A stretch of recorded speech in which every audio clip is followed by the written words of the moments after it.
Hi there, it's David from Cooking Chat. Welcome to the first edition of Wine Pairing Problems. Now, I am your host and unfortunately your only guest. The original game plan sounded really good. We're going to have two of my colleagues who have great wine and food blogs, Martin from Enophiles and Jill from L'Occasion. But little problem with the technology. There's a little shifting going on with some of the Google Hangout technology that I had planned to use. So I'm bouncing right back though. We were going to do this live chat the other night and wound up getting some great conversation going on Twitter. So I'm going to try to bring to you some of Martin and Jill's thoughts, as well as some other thoughts that were shared on Twitter, as well as our own tasting from last night. So the question here is, what kind of wine should you serve with chili? Let's start by talking about why is chili a challenging thing to think about wine pairing for? Well, many people's first instinct with a spicy chili is going to be to grab a beer, or some people say even milk if you have a really spicy chili. No offense, I'm probably not going to go for milk with my chili. Beer could be an option, but wine is my favorite beverage to have with dinner. So I was really interested in getting some feedback and experimenting to find out what might work best. And Martin, one of the reasons I invited Martin is he wrote a great blog post several years ago about all kinds of options for wine with chili, and I'll link to that underneath this video. One of the things he set me onto was the idea of trying a rosé with chili. So I'm going to go ahead and pour a glass from this bottle here of Pure Loire Rosé. So it's a Loire Rosé, a blend of Gamay, Cab Franc, and Grolot. That is a little bit of a different blend from what you might be typically used to with rosé. And as I pour, I'm going to tell you what kind of chili I made, actually. That's probably useful to know, because obviously chilies can be made. There's vegetarian, beef, different spice levels. The one I keep coming back to is an easy black bean and turkey chili.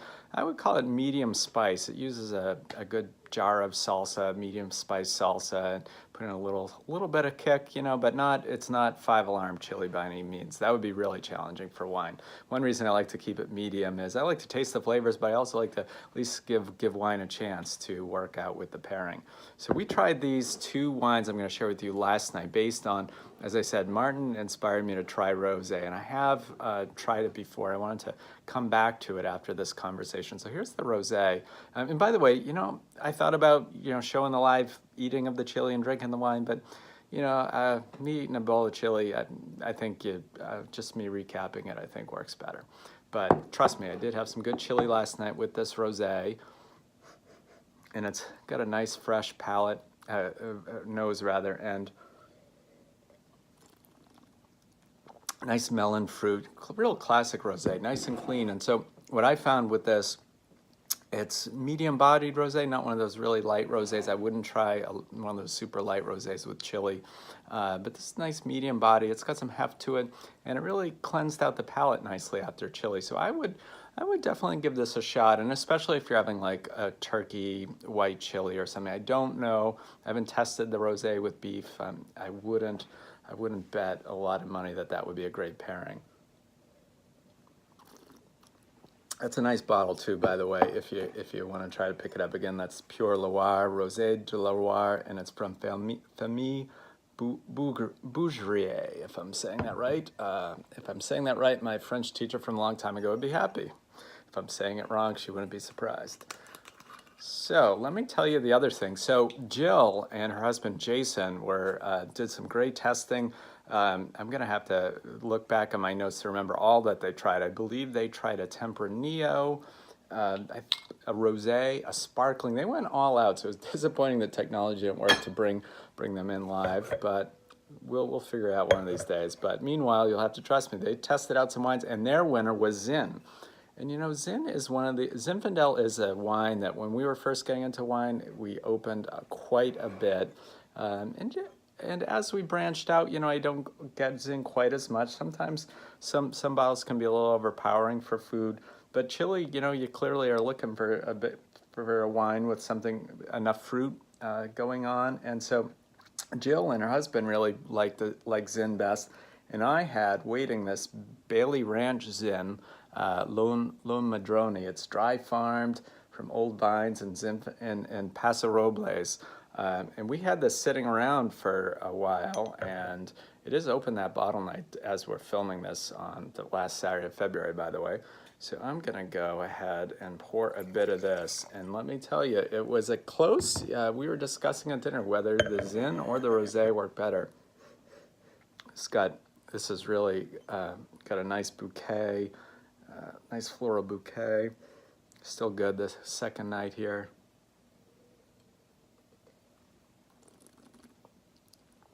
And you know, part of what I think makes this work, and my wife Jody liked this. She definitely preferred this with the chili. It was a toss-up for me. I think the rosé, I like the way it cleansed the palate, but this Zin has enough fruit, and it can definitely stand up to the wine. It has a higher alcohol content than I would think of for a good food wine, but again, you're looking for something big with a lot going on with chili. And so this Zinfandel worked nicely. So I would definitely think about a Zin, especially if you're making a beef chili. This bottle or something similar, a good quality Zin, well-made Zinfandel, I think could be a really nice choice. So thanks Jill and Jason for sharing that idea. And thanks to the folks from Paso Robles and Bailey Ranch for sharing this good bottle. This is one you should check out. It's good quality wine in and of itself and good with the chili. So I think those are two good options, Rosé and Zinfandel. And I would mention one other thing. A while back I did also do a Riesling with the turkey chili. And again, not sure I would go for that with a beef chili, but if you're going for the turkey chili in our recipe, it's tried and true. So I will definitely leave a link to that in the blog. So this has been your first edition of Wine Pairing Problems. We're gonna roll out one of these topics once a month here on the Cooking Chat YouTube channel. Next month is March. So any guesses what we're gonna talk about? Well, we're gonna talk about wine for corned beef and cabbage, because I'm Irish and it's St. Patrick's Day, so we should figure that out. Until then, cheers.